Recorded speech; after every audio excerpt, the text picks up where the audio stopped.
India और पाकिस्तान की armies के जो DGMOs हैं उन्होंने एक जॉइंट स्टेटमेंट इशू किया है जिसमें ये कहा गया है कि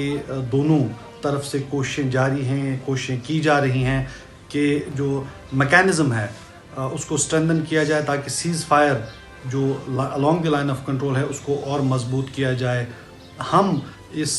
स्टेप को वेलकम करते हैं, इसकी तायीद करते हैं क्योंकि हम बहैसियत एक पार्टी हमेशा से ये कहते आ रहे हैं कि जम्मू कश्मीर में अमन के लिए, दोनों मुल्कों में अमन के लिए, पूरे सब कॉन्टिनेंट में अमन के लिए ये बहुत ज़रूरी है कि दोनों मुल्क आपस में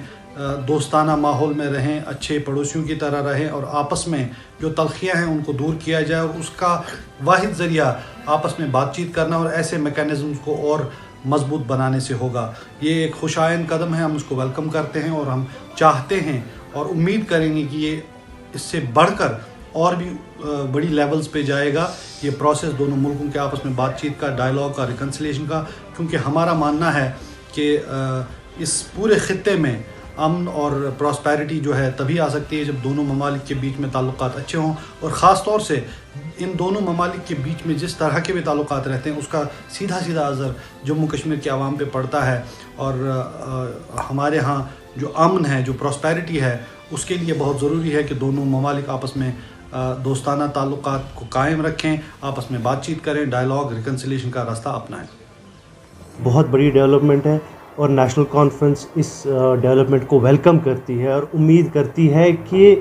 ये जो एग्रीमेंट किया गया है, ये जो आज statement, joint statement between Indian army और पाकिस्तानी आर्मी जो निकाला गया है DGMO लेवल पे, इसको इम्प्लीमेंट करे in letter and spirit. National conference हमेशा से स्ट्रॉन्ग वोटरी रही है इस चीज़ की कि दोनों ममालिक हिंदुस्तान और पाकिस्तान जो है आपस में बैठे और जितने भी मसाइल हैं वो बातचीत से हल हो। सबसे पहले आप देखिए कि ये जो सीज़ फायर वायलेशंस हो रही हैं, जो 2003 का जो एग्रीमेंट था उसकी वायलेशन में जितने भी सीज़ फायर वायलेशंस हो रही है उसमें कौन विक्टिम बन रहा है? उसमें हमारे लोग विक्टिम बन रहे हैं, चाहे इस तरफ से या उस तरफ से हो।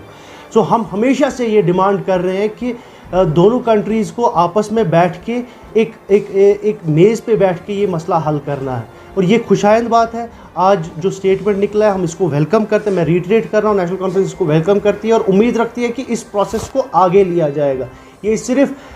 महदूद नहीं रहेगी सिर्फ स्टेटमेंट तक ही नहीं, इसके बाद भी जो है जो डायलॉग का हम मतलब एक दोनों कंट्रीज़ को जो रिक्वेस्ट कर रहे हैं कि आपस में बैठ के सब मसले जो मसाइल हैं वो गन्स और बंदूकों से और बारूद से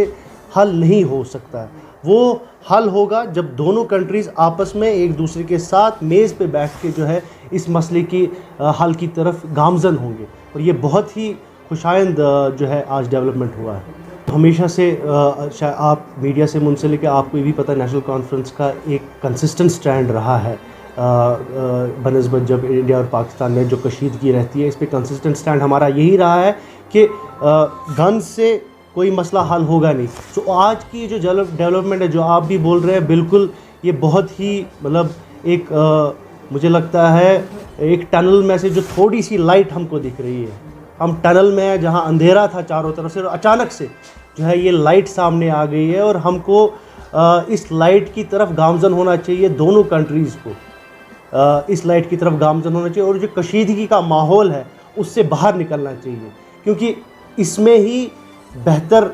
मुस्तकबिल जो है दोनों ममालिक का मुस्तकबिल बेहतर होगा जब कशीदगी ख़त्म होगी और जब आपस में कंटैक्ट डेवलप होगा। और ये जो आज का ये एग्रीमेंट हुआ ये उसकी एक कड़ी है और हम उम्मीद रखते हैं कि इसको दोनों ममालिक आगे लेंगे, कंक्लूसिव